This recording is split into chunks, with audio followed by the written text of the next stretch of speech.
Hi guys, so back with a Vanguard build. Everyone's been asking for an updated version, and it's a slightly modified dungeon build version that we've got here. I'll show you just kind of how it works in here. So I've managed to find a good pug group, and which I wanted to do for the video to show that it can be done in just a level 4 Vanguard with a pug group.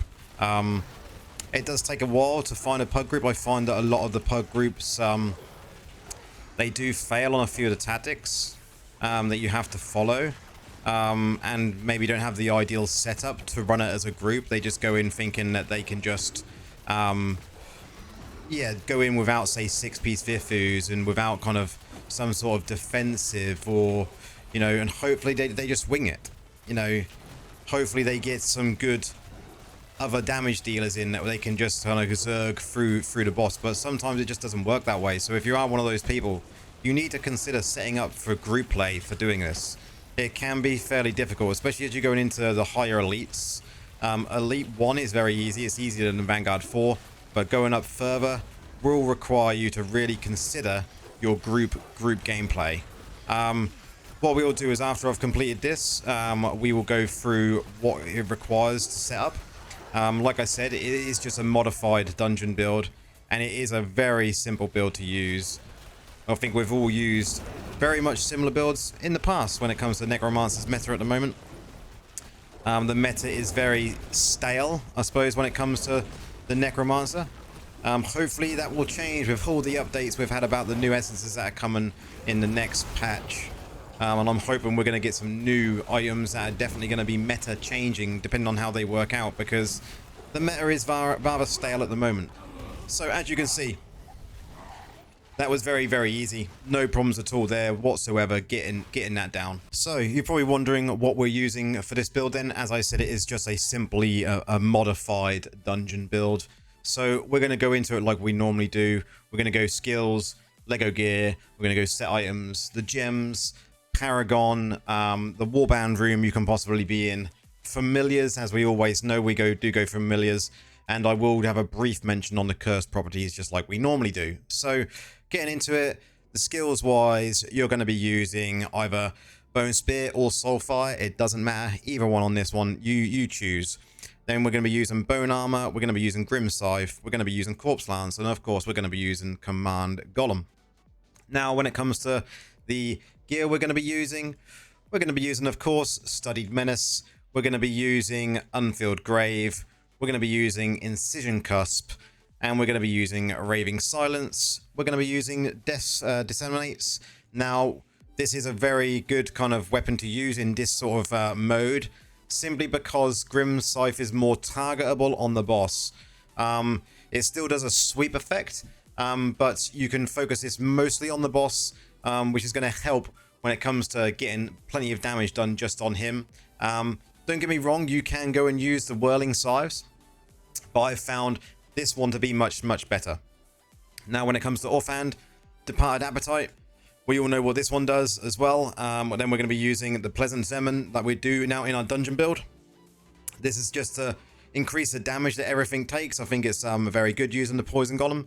And then we're going to be using Corrosive Slab to just increase the amount of damage that you can put out due to the vulnerability that the Golem is going to put on it. Now, set items are fairly straightforward. As you can see, they are somewhat that we use in most builds already, and that's why I'm not going to go into them too much in depth. Now, when it comes to the set items are going to be 6-piece Vifus. Now, this is, in my mind, a must-have, because anytime you kind of use a buff, as you'll see on the 6-piece here, each time you use a skill to buff yourself or a party member, you create an area for 12 seconds that grants 12% life drain to yourself and any party member within the area. Now this cannot occur more than once every 40 seconds. So to me, this is a must-have until you get to a very high Vanguard Charm, and then possibly you can maybe do without this. but I would still even then test it to make sure you can do without it. The other good thing about this is obviously you're going to have an increase in duration on your beneficial effects for you and party members. You're going to have an increase in the target's attack speed for 30 seconds, of 30% for 3 seconds each time you use a skill or beneficial effect on yourself or a party member. And then obviously the 6-piece that we just spoke about. Now the only thing other than that you want to be taking is 2-piece barons to increase the duration of your harmful effects. Obviously we're using Raven Silence, so you're going to be wanting to have that duration increased, so you're doing more damage. Gem wise, I've gone through no end of these gems when it comes to what to take, and I think I've settled with this for the time being for Vanguard. I'm using Colossus Engine. I'm then going to be using Pain Clasp. I'm going to be using Misery Elixir. Again, this is for that increased duration of harmful effects. I am then using Mother's Lament. I am then using Bottled Hope. I am then using the Rolling Consequences. And then we've got BSJ, Blood-Soaked Jade. And then we've got Viper's Bite. Now, you could potentially, depending on Charm, you could potentially remove some of these gems and use others. So you could remove Mothers and put in an Entropic Well. You could remove potentially Colossus Engine and use an Entropic Well. There is many options. Feel free to test some of the options out.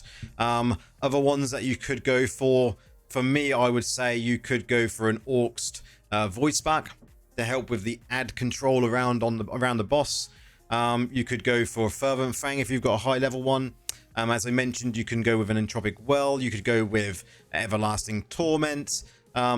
Morn Skull, if you've got a high level one, you can go with that for increased damage. You could put in a Berserker's Eye. There is many options.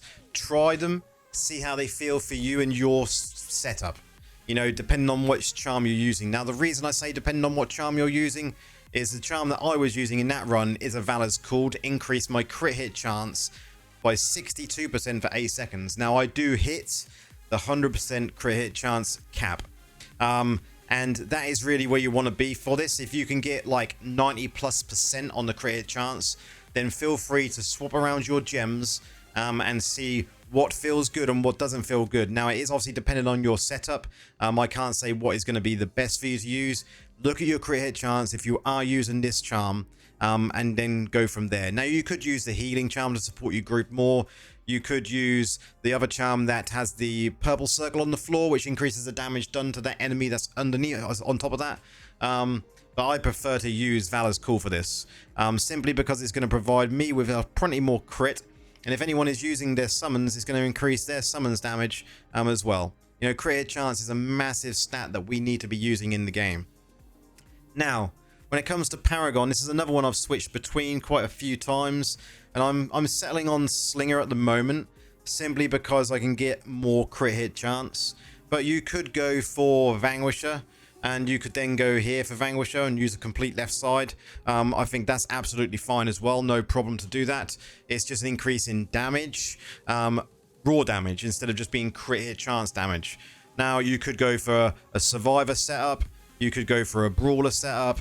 Just play around with it and see what you think's right. But I'm obviously sticking with Slinger, or we're going to go with Vanquisher. So Vanquisher is going to be left side, as you can see here, with Legendary's trait, Death's Release. And then if you go Slinger, you're going to be using the top 3 here, and then these 2 here, with the same Legendary trait.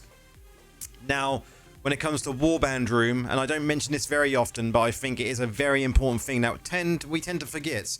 I would say use the attacker one and try and get it set up so you've got a crit hit chance here.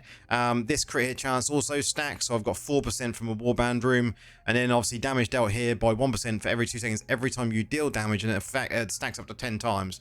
Obviously, as well as the 3%. Now, this can be improved. I think there is other ones that I could go for, and I am looking to farm more Warband remnants to see what we can get. But go with the attacker. If you feel that you're taking too much damage and you want to have a bit more survivability, then you could go in and take the protector and just have increased size and life, and obviously block chance, damage reduction. When it comes to familiars, you want to be going in with possibly one that's got Savior. I think it's great for this. If you do have one of them oh shit moments, at least you're going to be okay. But if you feel that you've got good enough control of your damage and your damage taken, then put in one that's got lingering wounds, and then you're just going to be doing more damage to the boss. Cursed properties. Now, we tend to forget about these as well, but some of these are really good. I tend to stick with this one now because it's got the low cooldown on it, once every 9 seconds, and then go with Lashed, because Lashed here is once every 30 seconds. I think this is kind of the ideal setup for most PvE content. Now, when it comes to other things, there's not really much more I can say.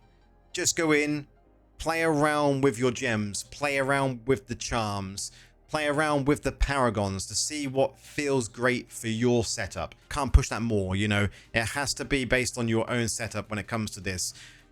Gems, you know, you've got many options when it comes to doing this mode. And just pushing this to a higher rank will help you. You know, mine's only rank 12, and I was just doing Vanguard 4. Vanguard 4 is actually more difficult to do than Elite 1. So just do with scaling. Do give it a try. Let me know what you think in the comments. If you've been trying something different, if you've got any opinions about the gems that I'm using, or you want to suggest something, do that as well. Don't forget, join the Discord if you haven't. And obviously, as always, like, subscribe, and if you want to become a member to support me that little bit more, then feel free to do that as well. No pushing on that. But we'll see you in the next one.